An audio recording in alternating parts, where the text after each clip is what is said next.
Hello, and if you don't know me, my name is Hilda Williams.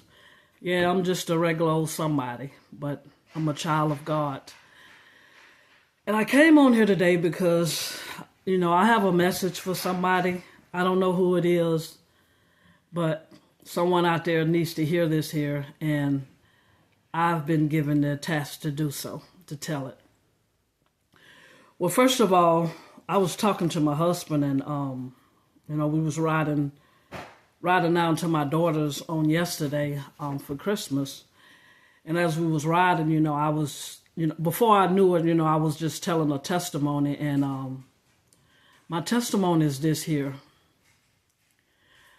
Most of you might not know, but let me just tell you. It's been about 4 years now. This year make the fourth year, going into the fourth year in 2025. Let me say it that way. I was suicidal for most of my years, just sort of out of my mind and just couldn't control my thoughts. I actually acted upon trying to take my own life. I just hated myself. But I realized something, and like I was telling my husband, one time when I was younger and I was still in high school, I got angry and I was mad with God. And we're really not supposed to question God, so I didn't. All I knew was that I hated myself, and I asked him, what was I put here for? I'm not pretty. I don't have no talent. I don't know how to do anything. I was shy. Hate to look at myself in the mirror. Just all sorts of things. And, I'm not a big fan of a whole lot of social media things or whatever, but I do look on TikTok a lot of times, and I go on there and I look at the people that's, whether they handicapped, they might be missing one leg or might even be missing an eye, but they still have that courage. They still can go on in spite of what some people are going to say. Might have a whole bunch of them that encourages them, and praise them for what they do, but you have some that still going to get on there and say those mean things to you regardless. But those people are survivors. I look up to them because they're strong. I look up to them because dealing with social anxiety, you don't want attention on yourself. You get ready to go out the door and you feel like people are watching you all the time. So it's sort of crazy, in a sense, unless you've been there and you just understand it, it's just a different type of living for you. But I say it all that to say this here. God got me through those times. Like I said, it's been going on 4 years. He took those thoughts away. All the things or anything that I thought I couldn't do, He made it happen. I go on Facebook a lot of times, and I've been doing it for the last, months now. And I post and show these different books that I write. And y'all know what's crazy is everything that I said I couldn't do, it's because somebody put that thought in my head. So I thought it. And I didn't realize I could do anything. So I think my message is from God. He showed me that I can do all things. Anything I try to do, He make it happen. It might not be, I might not make a whole bunch of money or nothing like that, but He has a bigger message. He gave those talents that I said I didn't have. Y'all wouldn't believe it. I post those books. I don't post them to brag about it. I post them because they are my testimony. Do y'all know that, but I'm going to tell you because you don't know this here, unless you know me and you've been following. In almost 3 months, I have went and came up with these short stories out of nowhere. And when I say short stories, I'm referring to the kids' stories, little dog, something about my dogs, all type of little books and stuff or whatever. And I went and I actually self-published them myself on Amazon. I mean, from just figuring it out, to going and making the pictures, putting it into words, knowing how to put it in the computer. I don't know where it came from, so I know it only came from God to be able to do all that. And believe it or not, within those 3 to 4 months, I've published myself over 65 books, all different types, from religion. Like I said, mostly kids, just something for them to refer to, because we have Rottweiler dogs. Then I have all type of stories that I write about. But my point in saying all that, where did it come from? Once again, it's that talent. God showed me, really, y'all, I'm really just, I'm just overjoyed. I just can't thank God enough, for the talents that he gave me, from just picking up and knowing how to sew. I started a little small business for my daughters almost 6 years ago. And all it was just sewing. When I was losing my mind, or thought I was losing my mind and couldn't get those bad thoughts out of my head, he gave that to me, and he set me still. And he showed me things, and I taught them how to sew. And, we went through the pandemic, and he allowed us to make all these face masks, over 5,000 or more, I'm saying. And we sold every one of them on Etsy all over the world.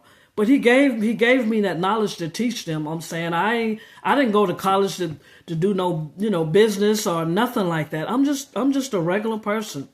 And when I say he showed me all type of things, he can.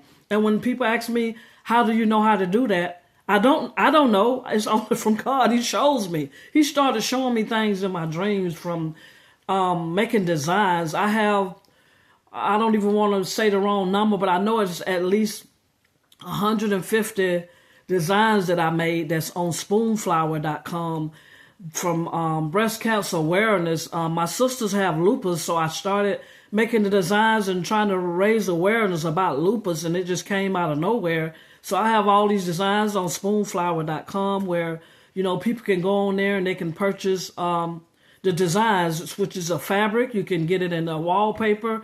But I said all that just to say, he showed me, y'all. He really did. I'm saying I thank him so much, because even down to a few years ago, I suffered and I had a stroke. And I had a stroke that day, and it just like came out of nowhere. And when I went to the hospital, they said that I had 2 blood clots on my brain, and told me that they had some medicine that they can try to treat it with, but also that same medicine that they was going to treat me with, it could also take my life. And so with that being said, I didn't have nothing to lose. All I did was trust in God. And with that being said, they went in, and in 24 hours, they put me in ICU, and they monitored me, and God didn't take nothing away from me. My physical speech, my body, everything just intact. But he set me still once again, just to show me all things are possible. Anything is possible through God, and I'm a witness to it. This here is no big deal, but even down to my hair. I just finished doing crochet in my hair maybe 10 minutes ago before I got on here to do this video. My hand's killing me. I've been having problems with my wrist and with my elbow. So what I have to do is, okay, if I need to take the task of fixing my hair or whatever, then okay, well, today I'm going to fix my hair.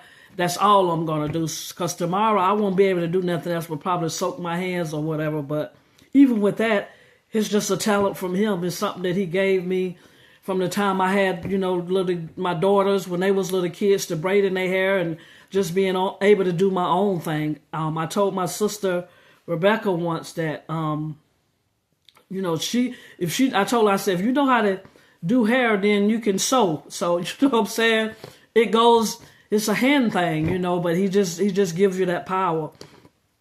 And the last thing I want to say, and I wanted to do this message because I want to say this to my mom so that she can hear it from me, and so she can hear my story. I love my mom. I love my dad as well. He's been gone a long time and stuff. And when he first left here, I thought I was going to lose my mind. all of my sisters and I, of course my mom, we thought we was just going to lose it, but God gives you that strength and you just make it and you just go on and he just carry you somehow. And now, and I'm sure, some might not be happy about what I'm about to say, but I wanted to say this here to my mom. The doctors told us that she don't have too much time left here on earth to live. And even though they gave her a time frame, we don't know who's going to go. I might go tomorrow. I might go tonight. So I can't say, that that she's getting ready to leave here first, because might not be the case. But I wanted to tell her, I thank you. I thank you for everything that you ever done for us, from the whoopings. Some things we just couldn't understand as kids, the mannerism or of being able to be respectful to our elders or to our superiors. We thank you for all that. And all those times when we thought she was just being hard on us and whooping us or putting me on punishment, because I stayed on punishment a lot. I'm saying I really wasn't with all the whoopings and stuff or whatever. I was just a big crybaby. So that wasn't something, I was too quick, to just jump on, okay, well, go ahead on and whoop me and let it be. I can remember one time I was on a punishment for a whole year because I just kept putting it off. And it wasn't because I was a bad girl. It was because I struggled in school, so I didn't do good on my report cards, or I was going through some mental things, or it was going through some bad things back there in my years, and just didn't realize all this here was just a part of it, so. But I just, like I said, want to leave this message, not to report the family business or nothing like that. But, Mom, we love you. We thank you. I thank you for having the confidence in me and, all the things, from the past and stuff. I know we already been forgiven for them, I'm saying, because you already always put a hand on us to, to pray and just do the right thing. And, even on your sick bed, your wish, just like Daddy, was just for us to get along as sisters, as family, and we are family, and I just want to say thank you. So we love you. I don't want to get all emotional or nothing on here. So I'm go ahead on and get off of here. But I just hope that this message finds somebody to let them know that God is still here.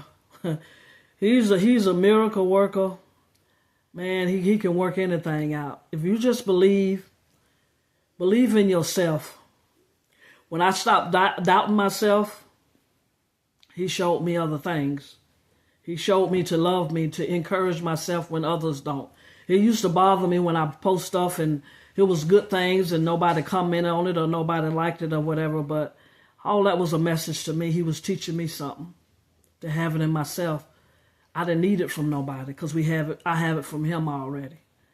I love my family. Things haven't always been perfect, but he allowed us to just live through it, and just ask for forgiveness. That's what he asked of us, to ask for forgiveness from the people that you wronged in your life. You do that first, and you ask him for forgiveness, and he'll do it every time. So whoever you are, this message is for you. Thank you for listening, and have a happy, happy New Year.